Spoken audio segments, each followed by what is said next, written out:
Good morning, everybody. Happy Wednesday. We have an amazing show for everybody today. What do we have, Krystal? Indeed, we do. Yeah. We've got Cenk Uygur of the Young Turks to give us a debate wrap-up. We'll see what he thought. I kind of already know because I was following his Twitter.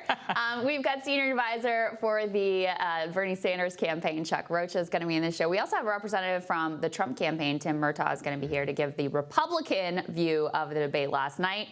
But even as the debate was unfolding, Democrats are really moving on to focus their attention in on impeachment, Saagar. Yeah, I mean, this is the funny thing is, what do I say all the time? Which is that the media cannot cover two stories equally at the same time. Well, that was validated. The chyrons this morning over at the news networks are about impeachment. The Democrats are delivering the articles of impeachment over to the Senate. We've been informed that John Cornyn, I talked about this last night, says that January 21st, next Tuesday, is the official start date of the trial. So we're going to have opening statements on that day. We do not know how long this thing is going to go. At a minimum, 2 weeks. Could go for a month. Well, what happens in that month? The Iowa caucuses, the New Hampshire primary, the most critical phase of the entire race. And again, you're going to be stuck here in Washington 6 days a week while we're all talking about, text messages and a Ukrainian ambassador and all this other stuff, which is just a total elite obsession. The Democrats, the media really went all in on this, and so did these establishment Democrats. The American people do not care. Right. Even with you, this is the funny thing about them, is they're like, oh, well, if they just hear from Gordon Sondland, everything will change. Nope.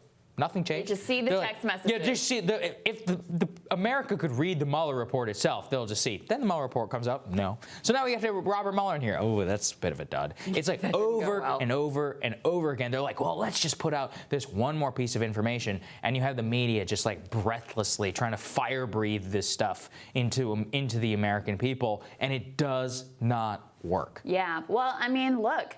After that very explosive blow-up last night between Warren and Sanders, which we're, of course, going to talk about some more on the show, after Joe Biden continues to lie about his Iraq war record, even as at a time when we are sort of on war footing vis-a-vis Iran, rather important critical issue, all of this unfolding last night, and already this morning, it's old news. They've moved on. It just goes to show you, this is, again, what we were talking about yesterday. Essentially, this race is frozen into place. If you haven't made your move now, if you haven't surged in the polls, if you aren't positioned to win already, it's going to be very, very hard to break through. If you're looking to level an attack against an opponent who you want to knock down a peg, if you're looking to put on a new policy plan, whatever you're looking to do, it is going to be very, very hard to break through.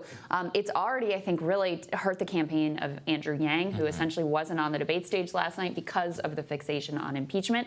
I think it hurts any candidate, Warren, Pete, Klobuchar, whoever you are, if you are not in position to win in those early states. I think it really hurts you.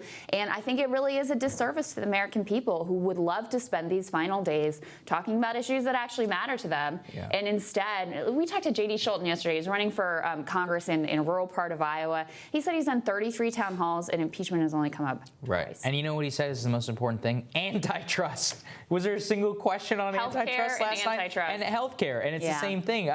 Again, this is part of the issue, is that the media's obsession, and I'll get into this later, it robs us of a real discussion about what America actually cares about where this race is legitimately going to trend, and their petty obsessions encourages politicians who want more media time. So it's just like a hellish feedback loop, which leads to circumstances like this. We all know the outcome. Nothing will change. We're going to have some witnesses. Honestly, at this point, I hope Joe Biden and his son get called, because then at least we'll get something interesting out of it. But otherwise, doesn't seem to be the case, and it seems that we already have a trial in which everybody knows what the verdict will be. Does it really sound that scintillating? It's not. Nope, and they waited so long, like the brilliant strategist Nancy Pelosi waited so long for this to plop right in the most critical time. And like we've said before, I don't think she's too upset that this could potentially hurt Bernie Sanders in particular, but also Elizabeth Warren. We're going to tell you what's on our radars. That's next.